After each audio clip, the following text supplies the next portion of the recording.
22h17 sur iTélé, l'actualité politique. Ce soir, le Sénat a adopté, il y a quelques instants, le texte qui vise notamment à prolonger l'état d'urgence de 6 mois. C'est le président du Sénat, Gérard Larcher, qui a annoncé le résultat. Résultat du scrutin sur l'ensemble du projet de loi, compte tenu de l'ensemble des délégations de vote. Nombre de votants, 348. Nombre de suffrages exprimés, 336. Pour l'adoption, 310. Contre 26. Le Sénat a donc adopté. Et nous sommes en duplex du Sénat avec vous, Frédérique Espagnac, sénatrice PS. Merci d'être en direct avec nous ce soir sur iTélé. Le texte a donc été adopté. Est-ce que pour vous, ce texte est suffisant pour lutter efficacement contre les terroristes ? Je crois qu'aucun texte ne sera jamais suffisant, donc je ne vais pas faire de la langue de bois ce soir. Il était indispensable, en tout cas, de trouver un consensus. Vous l'avez vu, il y a un vote important au Sénat sur ce texte. On a fait au mieux. Je crois que le débat a été de très bonne tenue, j'ai envie de dire, même comparé à ce que j'ai pu observer cette nuit à l'Assemblée nationale. Donc on a renforcé au maximum, en effet, ce texte pour nous donner un maximum, en tout cas, de levier pour pouvoir répondre à la menace. En même temps, il ne faut pas se mentir, je ne crois pas que c'est un texte qui suffise, et on le sait, et les uns et les autres, à garantir malheureusement tout risque. Frédérique Espagnac, quand on a parlé du débat sur la déchéance de nationalité, on disait que c'était symbolique. Maintenant, on vote l'état d'urgence, on dit que ça ne suffit pas à lutter contre le terrorisme. Est-ce que vous comprenez, si ce n'est la colère, du moins la très forte attente d'une partie des Français après cet attentat de Nice qui a fait, je le rappelle, 84 morts le soir du 14 juillet ? Évidemment, enfin, la colère, elle est dans chacun d'entre nous, elle est dans l'émotion aussi, forcément, dans les familles qui ont été touchées. Encore une fois, je crois que quand on voit des enfants, des familles telles qu'on a pu observer, en tout cas, évidemment, on est tous forcément en responsabilité, et en même temps, je crois qu'aujourd'hui, il faut parler réellement de tout ce qui a été mis en place par le gouvernement. Je crois qu'on n'a jamais autant fait pour la sécurité des Français, et en même temps, contrairement à ce que j'ai pu entendre, toutes les propositions qui avaient été faites n'auraient pas empêché l'attentat de Nice. Et je crois qu'il faut aussi le dire.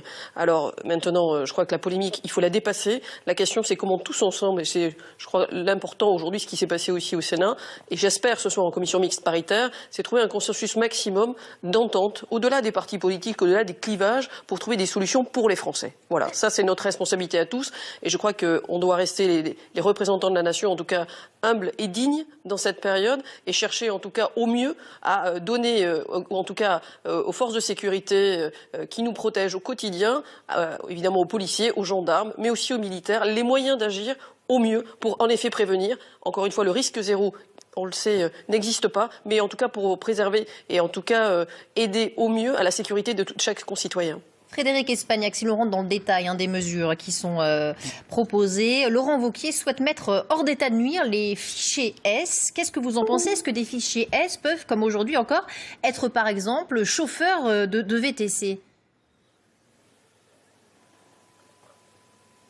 Écoutez, les fichiers S, on le dit les uns et les autres, je veux dire qu'il y ait aujourd'hui une attention toute particulière, et plus que ça, enfin, un regard au quotidien, ça c'est une chose. Maintenant, comme j'ai pu l'entendre cette nuit, avec des arrestations alors qu'il n'y a juste que des suspicions, c'est pas possible, et on le sait. On est dans un état de droit, on est dans une démocratie, on va pas construire des Guantanamo partout dans tous les cas de figure. On doit aussi avoir des centres d'éradisation, et en l'occurrence là, on est en train d'en réouvrir. Je crois que les services de l'État ont fait un gros travail, les services de police, et vraiment il faut encore leur rendre hommage de ce point de vue-là. Mais dans tous les cas de figure aujourd'hui, je crois que la situation mérite de la responsabilité, et quand j'entends les propos de M. Wauquiez, que j'ai pu voir cette nuit en direct, je suis quand même très interpellée, et même là pour le coup presque sans voix, parce que je ne comprends pas qu'un homme politique puisse tenir de tels propos. Vous évoquiez l'état de droit, Laurent Wauquiez. C'est une atteinte à la démocratie en ce qui me concerne. Laurent Wauquiez, toujours lui demande que la sécurité soit mise au-dessus des libertés. Est-ce que vous êtes d'accord, ou est-ce que pour vous c'est la liberté avant la sécurité ? Mais je crois qu'il n'y a pas à choisir entre la liberté et la sécurité. La sécurité, on y veille les uns et les autres au maximum. À la fois ce qu'on a fait aujourd'hui d'un point de vue législatif et en même temps au niveau des forces de police et sécurité. Encore une fois, quand nous sommes arrivés dans un état d'urgence qui a été le vœu du président de la République, je veux dire, les décisions ont été prises. Maintenant, contrairement à ce que j'ai entendu, les mains n'ont pas tremblé. Par contre, je suis surprise en tout cas que certains mettent en tout cas de l'huile sur les braises. Et ça, je ne le comprends pas. Dans la période actuelle, je crois que les Français ont besoin qu'on les rassure, qu'on leur explique clairement tout ce qui a été mis en place et aussi tout ce qu'on va continuer à mettre en place pour les protéger. Ça, c'est la responsabilité de chacun d'entre nous, au-delà des clivages politiques et surtout au-delà des primaires ou en tout cas des élections présidentielles qui ne concernent en rien les Français à l'heure où nous parlons. Frédéric Espagnac, plusieurs rendez-vous estivaux ont été annulés à Paris et en Île-de-France pour ne parler que de cette région à cause de la menace terroriste. La piétonisation des Champs-Élysées, des projections de cinéma en plein air ou encore un tournoi de basket. Est-ce qu'il faut s'habituer à ces annulations et au-delà, est-ce qu'il faut s'habituer et le dire à changer de vie ? Non, je crois qu'il faut deux choses. À la fois, pas céder, en tout cas, à Daesh et à l'État islamique en l'occurrence. Donc je crois que personnellement, je crois qu'on a fait, en tout cas les uns et les autres, et on l'a demandé au gouvernement de maintenir un maximum d'événements, parce que c'est aussi ce qu'attendent ces terroristes-là, et on n'est pas là pour céder devant eux, et en même temps, évidemment, garantir des conditions de sécurité. Et donc quand les préfets, en tout cas, dans certains moments, ou voire même les maires considèrent que la sécurité n'est pas suffisante, on peut considérer en effet que, évidemment, il faut prendre de telles décisions. En même temps, encore une fois, je crois qu'il faut continuer à vivre et permettre à la France de rester ce qu'elle est. Un État ou en tout cas à la fois un État de droit comme je l'ai dit tout à l'heure, mais aussi je crois qu'il ne faut en rien changer notre mode de vie. Par contre, les uns et les autres, nous devons changer nos comportements dans la vigilance, dans la solidarité, dans évidemment, je crois, une inquiétude au quotidien, on le sait. Mais je crois que ça change rien de dire aux Français il faut s'habituer à la violence et au risque d'attentat. Ce qu'il faut aujourd'hui, c'est être vigilant et peut-être aussi former plus de citoyens. On l'a vu, le président de la République a fait un certain nombre d'annonces ce matin. La garde citoyenne, en l'occurrence, elle est importante. Je crois qu'il faut aussi que tous les citoyens se mobilisent parce qu'au final, nous sommes tous garants, ensemble, de la sécurité de nos compatriotes et du bien vivre en France, du bien vivre collectif qui est la richesse de notre pays. Dernière question, Frédéric Espagnac, rapidement. Des proches des victimes à Nice veulent porter plainte contre l'État. Est-ce que vous comprenez? Comment est-ce que vous jugez cette démarche?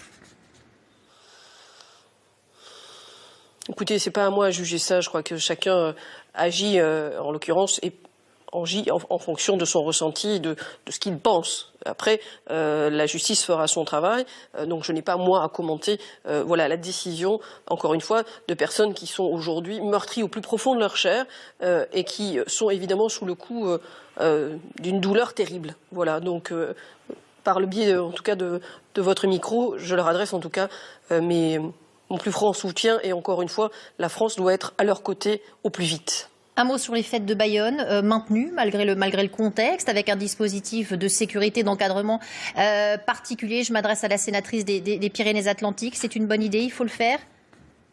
Tout à fait. Écoutez, moi j'ai fait partie de ceux qui ont demandé qu'on ne cède pas.